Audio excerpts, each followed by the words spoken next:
ta'ala anhum ajma'in. So it was because of this, when the Sahaba radiallahu ta'ala anhum ajma'in were faced with a problem which was undefined in the Qur'an and Sunnah, the Sahaba radiallahu ta'ala anhum ajma'in turned to Ijtihad, and this is how they would solve their problems. Maymun ibn Mihran relates, كانوا أبو بكر إذا ورد عليه حكم نظر في كتاب الله. Whenever Sayyidina Abu Bakr faced a problem, his first step was, look in the book of Allah. If it was solved from the book of Allah, that's how he would rule. If the solution was not found in the book of Allah, the second step, نظر في سنة رسول الله صلى الله عليه وسلم. Sayyidina Abu Bakr radiallahu ta'ala anhu would look in the Sunnah of RasulAllah صلى الله عليه وسلم. If he didn't possess the answer to this problem, he would ask the people, do you know whether Nabi alayhi salatu wasalam regarding this problem said anything?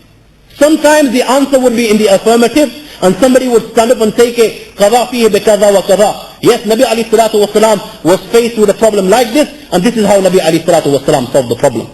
However, if nobody possessed the sunnah or the solution to this problem, then the hadith states, Sayyidina Abu Bakr radiallahu ta'ala anhu would gather the Sahaba radiallahu ta'ala anhu ajma'in. He would gather the Sahaba radiallahu ta'ala anhu ajma'in, he would present this problem to them, and the Sahaba would make Ijtihad. The Sahaba would make Ijtihad. And if all the Sahaba came to an agreement to one solution, this became Ijma, the unanimous agreement of the Sahaba on an aspect of deen. This became Ijma, and Sayyidina Abu Bakr radiallahu ta'ala anhu would then judge accordingly. For example, the compiling of the Qur'an. Now the compiling of the Qur'an was a problem Sayyidina Abu Bakr radiallahu ta'ala anhu faced. At the time of Rasulullah sallallahu alaihi wasallam, you should know that the Qur'an was not compiled in the form of a book as we have it today. Yes, the Qur'an at the time of Rasulullah sallallahu alaihi wasallam had been written, and written in totality, and written in the presence of Rasulullah sallallahu alaihi wasallam, and checked by Nabi alayhi salatu wasallam himself. But the Qur'an had not been compiled in the form of a book as we have it today. Now what happened is, in the battle of Yamama, many Qurra who had memorized the Qur'an off by heart were martyred in this battle.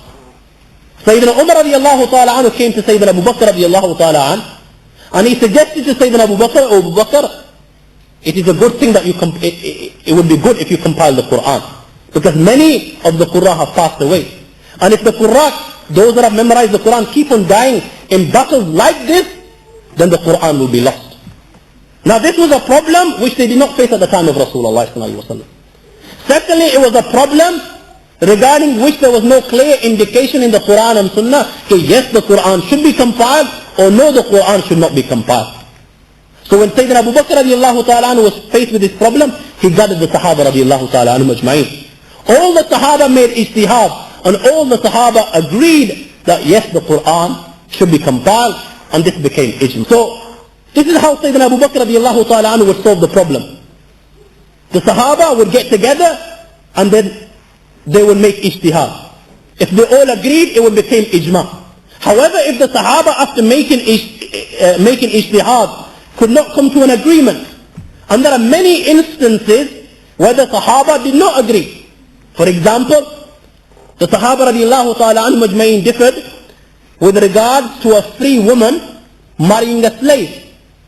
After how many talaq, divorces she receives, she will become haram on the slave. Now the masla regarding a free woman marrying a free man is clear. Once a free woman receives 3 talaqs from her husband, which is a free man, she will become haram on him. She is no longer his wife. Where is the masla if a free woman marries a slave? How many talaqs will she receive that she will become haram on this slave? Now the Sahaba radiallahu ta'ala anhum ajma'in differed with regards to this. There were some Sahaba who would give the fatwa, Sayyidina Uthman was one of them, but after receiving 2 talaqs, 2 divorces, she will become haram on her husband who is a slave. And they looked at the masla from this angle. They said, the person who holds the authority to give a talaq is the man. Is the man who gives the talaq. And the man in question here is a slave.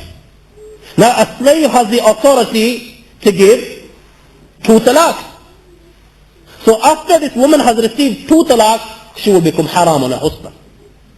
Other Sahaba radiallahu ta'ala anhu majma'in, like Sayyidina Ali radiallahu ta'ala anhu, would look at the problem from this angle.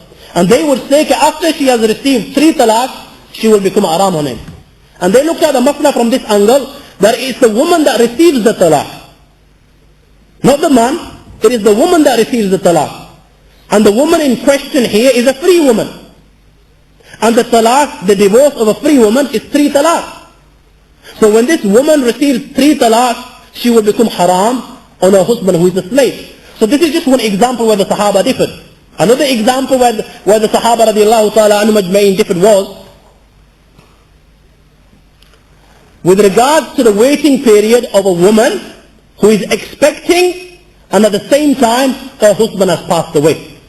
Some Sahaba gave fatwa that any woman who is expecting and her husband has passed away, her waiting period is till she gives birth.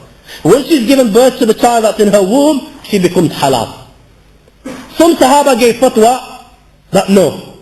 They said there are 2 verses in the Qur'an. There is a verse in the Qur'an which discusses the waiting period of a woman who is expecting. And that is أَجَلَهُنَّ أَنْ يَضَعْنَ حَمْلَهُنَّ, till she gives birth. When she gives birth, she has become halal. That is one verse of the Qur'an. The second verse of the Qur'an deals with the waiting period of a woman whose husband has passed away. And the waiting period mentioned in the Qur'an is يَتَرَبَّصْنَ بِأَنفُسِهِنَّ أَرْبَعَةَ أَشْهُرٍ وَعَشْرًا. They will wait for 4 months and 10 days. So they said that the woman in question here is expecting and at the same time her husband has passed away. So acting upon both of these verses of the Qur'an, this woman will wait for the latter of the 2 periods. Whether it is giving birth or whether it is 4 months, 10 days, acting upon both verses of this Qur'an, she will wait for the latter of the 2 periods. So these were examples where the Sahaba radiallahu ta'ala anhu majma'in, after making ijtihad, differed. So when the Sahaba radiallahu ta'ala anhu majma'in differed even after making ijtihad, subhanallah, the Sahaba radiallahu ta'ala anhu majma'in would not force anybody to act upon their opinion. The Sahaba radiallahu ta'ala anhu majma'in would not force the masses to act upon their opinion. And there's a clear indication of this in the hadith. A man came to Sayyidina Umar radiallahu ta'ala anhu. And Sayyidina Umar radiallahu ta'ala anhu asked this man, كيف صنعت? How was the problem solved? He said, this was the problem between me and my friend. And this is how Sayyidina Ali and Sayyidina Zayd solved the problem between us. Sayyidina Umar said, if I was there, I would have solved the problem, not in this manner, but in this manner. Different to the way Sayyidina Ali and Sayyidina Zayd solved it. So the man said, Umar, why don't you do it?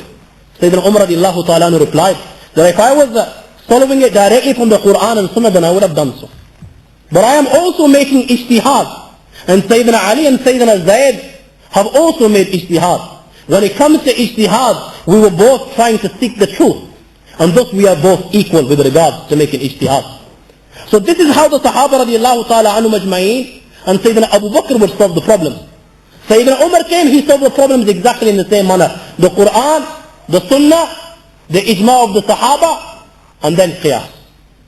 This is how the Sahaba radiallahu ta'ala anhu majma'in would solve the problem. Now before we continue, you probably think that at the time of the Shaykhain, yani Sayyidina Abu Bakr and Sayyidina Umar, there were difference of opinions with regards to issues of fiqh, with regards to issues of jurisprudence. Yes, at the time of Sayyidina Abu Bakr and Sayyidina Umar, there was difference of opinions with regards to certain issues. However, at the time of Abu Bakr and Umar, these were very less. Because majority of the problems were solved through ijma, through the unanimous agreement of the Sahaba on an aspect of deen. Because at the time of Sayyidina Umar, it was very easy to solve problems through ijma. Why? Because Sayyidina Umar had prohibited the Sahaba from leaving the capital